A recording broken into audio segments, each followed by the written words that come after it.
Hello, good morning to all of you. आज का हमारा टॉपिक है जनरल कैरेक्टरिस्टिक ऑफ एल्गी। मतलब कि एल्गी, जिन्हें हम हिंदी में शैवाल भी कहते हैं, उनके सामान्य लक्षण क्या होते हैं जिनसे कि हम उन्हें इजीली आइडेंटिफाई कर सकते हैं। तो सबसे पहले आइकलर एक जर्मन बॉटनिस्ट थे जो कि जिन्होंने अपना क्लासिफिकेशन भी दिया है। तो उन्होंने क्या किया कि सबसे पहले थैलोफाइटा के अंतर्गत एल्गी और फंजाई को रखा। इन दोनों को इसलिए रखा क्योंकि दोनों की जो प्लांट बॉडी थी वो थैलोइड होती है। ये हम आगे पढ़ेंगे थैलोइड प्लांट बॉडी के क्या कैरेक्टर होते हैं।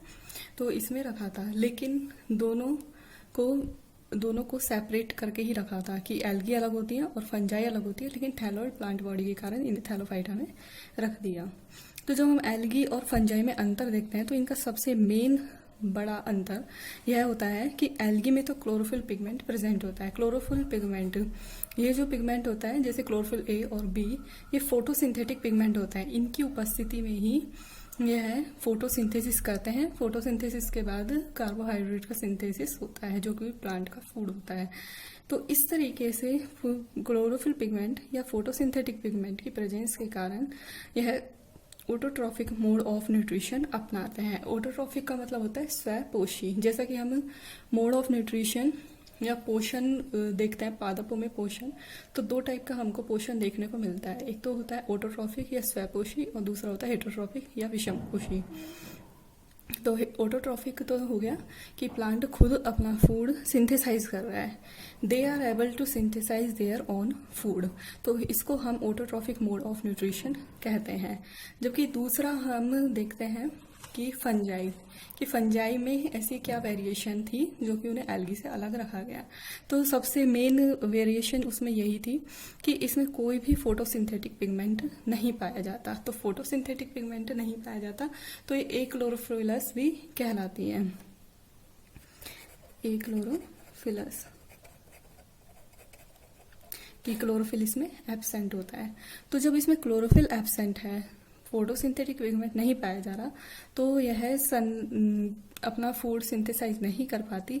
तो जब इसे फूड, अब इसको सरवाइव करने के लिए न्यूट्रिशन भी चाहिए, तो यह क्या करती है, दूसरे जो डेड ऑर्गेनिक मटेरियल होता है या फिर जो दूसरे लिविंग ऑर्गेनिज्म होते हैं, डिके प्लांट पार्ट या कोई भी डेड मटेरियल हो गया, ऑर्गेनिक मटेरियल कोई भी हो, उस से अपना न्यूट्रिशन लेती है और इसे हम हेटरोट्रॉपिक मोड ऑफ न्यूट्रिशन भी कहते हैं। तो इस तरीके से थैलोफाइटा में हम एल्गी और फंजाई दोनों को रखते हैं, पर एल्गी और फंजाई का मेन अंतर यही होता है कि इसमें क्लोरोफिल या फोटोसिंथेटिक पिगमेंट प्रेजेंट होता है, जबकि फंजाई में फोटोसिंथेटिक पिगमेंट नहीं पाया जाता।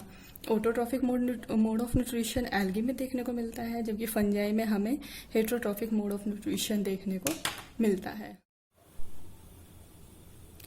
अब हम देखते हैं कि एल्गी वर्ड का ओरिजिन कहाँ से हुआ है।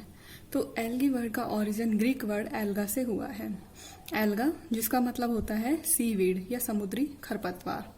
तो ग्रीक में समुद्री खरपतवार को एल्गा कहा जाता है।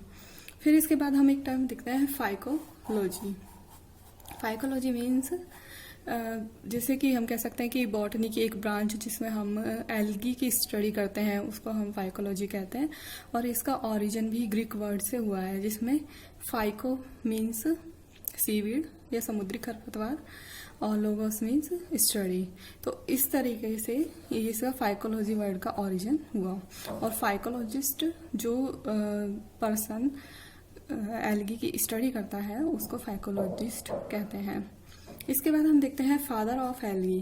फादर ऑफ एल्गी से मतलब कि सबसे पहले एल्गी की स्टडी करना जिसने स्टार्ट किया था या पायोनियर होता है जो इस फील्ड में, उसको फादर कहते हैं। तो अगर हम देखते हैं पूरे वर्ल्ड में तो फादर ऑफ एल्गी एफी फ्रिश कहा जाता है। और father of Indian algae, Indian, अगर हम इंडिया में कहते हैं कि इंडिया में सबसे पहले स्टडी या पायोनियर कौन था जिसने इसकी स्टडी स्टार्ट की थी, तो उसके लिए हम कहेंगे MOP आयंगर। अब हम देखते हैं डायग्नोस्टिक कैरेक्टर्स ऑफ एल्गी, मतलब कि एल्गीज के विशिष्ट लक्षण क्या होते हैं जिससे कि हम उन्हें पहचान सकें। सबसे पहला होता है plant body is thalloid. Thalloid का मतलब कि प्लांट बॉडी है जो थैलस शेप की मिलती है। मतलब इसमें कभी भी रूट, स्टेम और लीव्स का फॉर्मेशन नहीं होता है, और साथ में इसमें ना ही किसी भी तरीके का टिश्यू डिफरेंशिएशन देखने को मिलता है। तो इस टाइप की प्लांट बॉडी को थायलॉइड प्लांट बॉडी कहते हैं, जिसमें टिश्यू डिफरेंशिएशन भी नहीं है और ना रूट स्टेम मिलते हैं, बिल्कुल सिंपल प्लांट बॉडी देखने को मिलती है।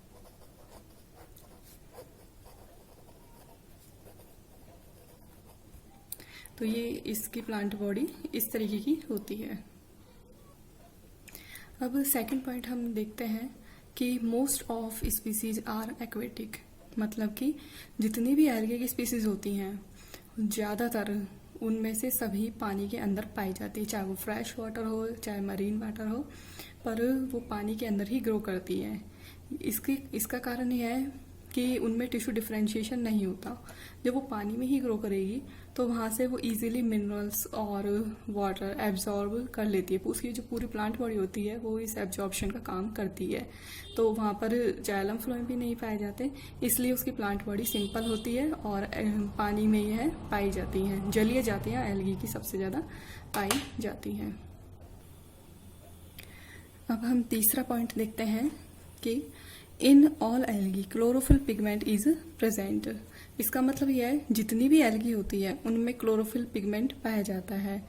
उनकी प्लांट बॉडी की जितनी भी सेल्स होती है, थैलस की जितनी भी सेल्स हैं, सब में क्लोरोफिल होता है जो कि फोटोसिंथेटिक पिगमेंट है। तो इस तरीके से जो एल्गी की जो पूरी प्लांट बॉडी होती है वो फोटोसिंथेसिस की प्रोसेस करती है। फिर फोर्थ पॉइंट हम देखते हैं vascular system is completely absent. जो वैस्कुलर सिस्टम या संवहन तंत्र होता है, संवहन तंत्र क्या होता है, जैसे कि बड़े प्लांट होते हैं उनमें क्या होता है जाइलम और फ्लोएम मिलकर के वैस्कुलर सिस्टम बनाते हैं। तो जाइलम तो जैसे कि रूट से वाटर और मिनरल्स को लीफ तक पहुंचाता है, और जब लीफ फूड का सिंथेसिस करती है तो उस फूड को फ्लोएम के थ्रू प्लांट के सभी पार्ट्स में पहुंचा दिया जाता है। लेकिन एल्गीज में क्या होता है, जो कंप्लीट प्लांट बॉडी होती है उसकी each and every cell photosynthetic pigment उसमें पाए जाते हैं, तो इसलिए यहाँ पर वैस्कुलर सिस्टम की आवश्यकता नहीं होती। और इसके अलावा यह पानी में ही प्रेजेंट है, एक्वेटिक होती है मोस्टली, तो वो इजीली वाटर और मिनरल एब्जॉर्ब करती रहती हैं, तो यहाँ पर लैक ऑफ वैस्कुलर सिस्टम होता है। इसी तरीके से हम नेक्स्ट पॉइंट देखते हैं नो मैकेनिकल टिश्यू। अब जब ये पानी के अंदर ही है, पूरी प्लांट बॉडी थायलॉइड होती है, तो यहाँ पे मैकेनिकल टिश्यू भी एब्सेंट होता है। फिर सिक्स्थ हम देखते हैं सेलुलोज। जो इसकी सेल वॉल होती है वो सेलुलोज की बनी होती है। Most of algae cell wall is made up of cellulose. क्योंकि यहाँ पे क्लोरोफिल ए और बी पिगमेंट प्रेजेंट रहता है, तो रिजर्व फूड मटेरियल स्टार्च होता है और सेल वॉल इनकी सेलुलोज से बनती है। इसके अलावा नेक्स्ट है कि reserve food material. Reserve food material यहाँ पर स्टार्च हो सकता है, ऑयल हो सकता है, प्रोटीन हो सकता है। तो स्टार्च, ऑयल, प्रोटीन, तो जो एल्गी के जो डिफरेंट इसके जो डिवीजन्स हैं तो वो उनमें अलग अलग टाइप के पिगमेंट पाए जाते हैं, तो उसके अकॉर्डिंग इनका रिजर्व फूड मटेरियल देखने को मिलता है। फिर उसके बाद हम देखते हैं इसका रिप्रोडक्शन। तो एल्गी में जो रिप्रोडक्टिव ऑर्गन होता है वो यूनिसेलुलर टू मल्टी सेलुलर हो सकते हैं। जैसे कुछ एल्गी यूनिसेलुलर होती हैं तो उनके जो रिप्रोडक्टिव ऑर्गन है वो यूनिसेलुलर होते हैं, और जो बड़े साइज की लार्ज साइज की एल्गी होती है उनके रिप्रोडक्टिव ऑर्गन मल्टी सेलुलर बहुकोशिकीय होते हैं। तो ये सिंगल सेल्ड भी हो सकता है और ये बहुकोशिकीय भी हो सकता है। जब हम एल्गी में रिप्रोडक्शन का टाइप देखते हैं तो इसमें 3 प्रकार का रिप्रोडक्शन हमको देखने को मिलता है। सबसे पहला जो कि सबसे कॉमन मेथड है ये है वेजिटेटिव रिप्रोडक्शन। वेजिटेटिव का मतलब होता है कायिक जनन। वेजिटेटिव कायिक जनन कहलाता है। तो इसमें क्या होता है, प्लांट बॉडी या थैलस का कोई भी पार्ट किसी भी कारण से मेन प्लांट या मेन थैलस से अलग हो गया और वो बाद में नया थैलस बना देता है, उसको हम वेजिटेटिव रिप्रोडक्शन कहते हैं। सेकंड होता है एसेक्सुअल। एसेक्सुअल का मतलब कि बिना गैमेट फ्यूजन के ही स्पोर्स का फॉर्मेशन हो रहा है। तो प्लांट जो इसमें कुछ स्पोरेंजिया पाई जाएंगी जो कि स्पोर्स का फॉर्मेशन करता है। तो इसमें 2 टाइप के स्पोर्स बनते हैं। जैसे जू स्पोर, ये तो होते हैं मोटाइल, मतलब कि पानी में ये मूव कर सकते हैं, इनमें फ्लैजिला पाए जाते हैं। और दूसरा होता है एप्लेनोस्पोर, जो कि नॉन मोटाइल होते हैं, मतलब मूव नहीं कर सकते, फ्लैजिला इनमें एब्सेंट होता है। फिर थर्ड हम देखते हैं सेक्सुअल रिप्रोडक्शन। सेक्सुअल रिप्रोडक्शन का मतलब होता है कि इनमें मेल और फीमेल रिप्रोडक्टिव ऑर्गन्स बनते हैं और उनमें फीमेल गैमेट मेल गैमेट बनेगा और उनके बीच में फ्यूजन होगा और उसके थ्रू फर्टिलाइजेशन के बाद स्पोर्स का फॉर्मेशन होता है। तो अब सेक्सुअल रिप्रोडक्शन में भी हम 3 टाइप देखते हैं। First isogamous sexual reproduction, anisogamous और ओगेमस। आइसोगेमस का मतलब होता है जो गैमेट बनता है, मेल और फीमेल गैमेट दोनों ही सेम साइज शेप, उनकी जो मॉर्फोलॉजी होती है वो बिल्कुल सिमिलर होती है कि आइडेंटिफाई नहीं कर सकते कि कौन सा मेल है और कौन सा फीमेल। एनाइसोगेमस में हम देखते हैं कि जो मेल और फीमेल गैमेट बनते हैं तो उनकी जो मॉर्फोलॉजी थी थोड़ी सी डिफरेंट होगी, जिससे कि इजीली उन्हें रिकॉग्नाइज किया जा सकता है, जिसे प्लस माइनस स्ट्रेन भी कहा जाता है। फिर तीसरा देखते हैं उगेमस। उगेमस टाइप में हम ये देखते हैं कि जो मेल गैमेट होता है ये तो होता है स्मॉल साइज का, स्मॉल मोटाइल होगा। तो मेल गैमेट तो इसमें छोटे साइज का होगा और मूव कर सकता है, इसमें फ्लैजिला पाया जाता है जिससे कि एक जगह से दूसरी जगह जा सकता है स्विम करके पानी में। और जो फीमेल गैमेट होता है वो कैसा होता है, लार्ज साइज का होता है, जिसे हम एग भी कहते हैं, जो कि फीमेल स्पोरेंजिया में रिप्रोडक्टिव ऑर्गन या स्पोरेंजिया उसके अंदर रहता है। तो यहाँ पे क्या होता है, जो फर्टिलाइजेशन की प्रोसेस हमको देखने को मिलती है। नेक्स्ट पॉइंट आता है फर्टिलाइजेशन। फर्टिलाइजेशन क्या होता है, जब मेल और फीमेल गैमेट का फ्यूजन होता है तो उसे हम फर्टिलाइजेशन कहते हैं। और तो फर्टिलाइजेशन के बाद जायगोट बनता है। जायगोट क्या होता है, 2n होता है। हैप्लॉइड मेल गैमेट आता है n+n, इस तरीके से हमको देखने को मिलेगा। ये मेल गैमेट हो गया और ये फीमेल गैमेट हो गया, तो ये दोनों फ्यूज हो जाते हैं तो 2n जायगोट बन जाता है। अब जो ये एल्गी में जायगोट बनता है तो ये क्या होता है, जो फीमेल रिप्रोडक्टिव ऑर्गन होता है उसके अंदर ही प्रोटेक्टेड रहता है। और इसके अलावा जो एम्ब्रियो कभी भी इसमें नहीं पाया जाता है, एल्गीज में एम्ब्रियो का फॉर्मेशन कभी नहीं होगा। जायगोट ही आगे डेवलप होकर के इसमें कोशिकाओं का विभाजन होने लग जाएगा और आगे नया थैलस बना देगा। फिर लास्ट पॉइंट हम देखते हैं कि अल्टरेशन ऑफ जनरेशन। इसमें अल्टरेशन ऑफ जनरेशन पाई जाती है। अल्टरेशन ऑफ जनरेशन से मतलब होता है n और एक ये n, ये मेल ये फीमेल, इन दोनों का फ्यूजन हुआ 2n जायगोट बना।